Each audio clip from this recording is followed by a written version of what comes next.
বাকমি আলেম ওস্তাদুল আসাদের আমি চেয়ারম্যান এখানকার। আচ্ছা আচ্ছা আচ্ছা, শত আলেমের ওস্তাদ এখানে ওয়াজ মাহফিলের বিরুদ্ধে লিখিত অভিযোগ হয়েছে। কুরআন ও সহিহ হাদিসের আমি ওসি কণ্ঠস্বর সাহেবকে বলেছি আমি নিজে উপস্থিত থাকবো, হযরতুল আল্লাহ কোনো প্রকার বিশৃঙ্খলা হবে না, এই মর্মে কিন্তু ওয়াজ হচ্ছে। আপনি সেটা আব্দুল রাজ্জাক বিন ইউসুফ সাহেব, আমি মুহতারামকে তার জ্ঞানগর্ভ আলোচনা উপস্থাপন করবার জন্য সবিনয় অনুরোধ করছি। চেয়ারম্যান সাহেব বলে গেলেন যে আপনার নামে লিখিত অভিযোগ আছে থানায়, যে মায়ের বেটা অভিযোগ করেছে তারও সাথে চ্যালেঞ্জ থাকলো। 90 সাল থেকে নিয়ে এখন পর্যন্ত আমি কোনোদিন কোনো মাযহাবের বিরুদ্ধে কথা বলিনি। তবুও আমি কোনো জেলায় গেলে আগে থানায় অভিযোগ করা হয় যে আমাদের এলাকাতে আসলে গন্ডগোল হবে, উনি বিতর্কিত মানুষ। আল্লাহর কসম, আল্লাহর কসম, আল্লাহর কসম, আমি আব্দুর রাজ্জাক বিন ইউসুফ 90 সাল থেকে নিয়ে এখন পর্যন্ত কোনোদিন অপ্রয়োজনীয় বাক্য বলিনি। 90 সাল থেকে নিয়ে এখন পর্যন্ত আমি কোনোদিন কেসা কাহিনী বলিনি।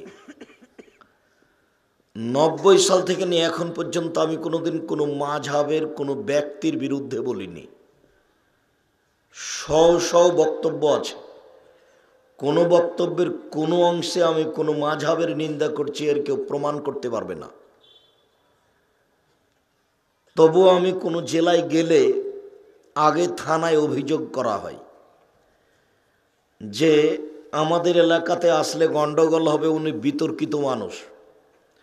আল্লাহর কসম, এমন কোন মায়ের বেটা আছে যে এই দেশের মাটিতে এইভাবে কথা বলতে পারে? আমি আব্দুর রাজ্জাক বিন ইউসুফ 90 সাল থেকে নিয়ে এখন পর্যন্ত কোনোদিন অপ্রয়োজনীয় বাক্য বলিনি। দেখি কোনো মায়ের বেটা বলে? 90 সাল থেকে নিয়ে এখন পর্যন্ত কোনোদিন কেসা কাহিনী বলিনি।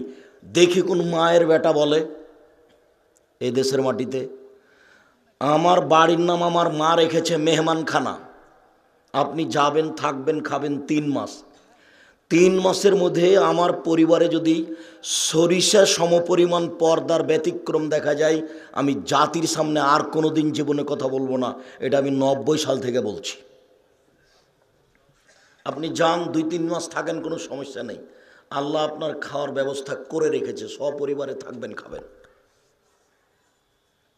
আপনি পরীক্ষা করে দেখতে পারেন। 90 সাল থেকে নিয়ে এখন পর্যন্ত আমি কোনোদিন কোনো মানুষের কাছে পথ খরচ পাতেও চাইনি।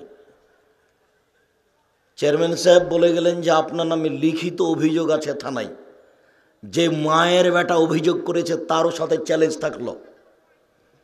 90 সাল থেকে নিয়ে এখন পর্যন্ত আমি কোনোদিন কোনো মাযহাবের বিরুদ্ধে কথা বলিনি। আমার বলা কথা এ যাবৎ কোনোদিন ফেরত নেওয়া লাগেনি।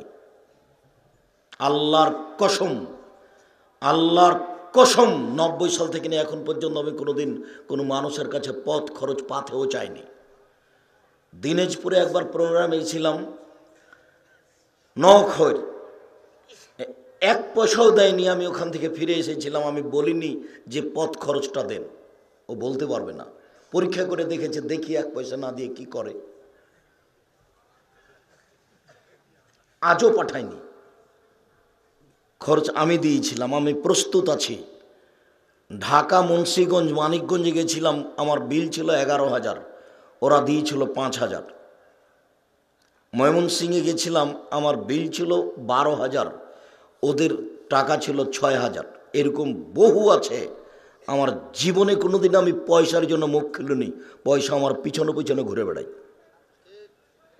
আমার প্রতি মাসে বেতন লাগে 17 লক্ষ। আমার শিক্ষক শিক্ষিকাকে প্রতি মাসে বেতন লাগে এখন 17 লক্ষ। প্রায় 3,000 ছেলে মেয়ে আমার প্রতিষ্ঠানে পড়ে। আমি ওই টেনশনই ভোগ করি না। আমার জীবনে কোনোদিন আমি অপ্রয়োজনীয় বাক্য বলিনি। আমি কোনোদিন কেসা কাহিনী বলিনি। আমি বলেছি 95% জন বক্তা মিথ্যুক, তবে আমি বলিনি ইনি মিথ্যুক।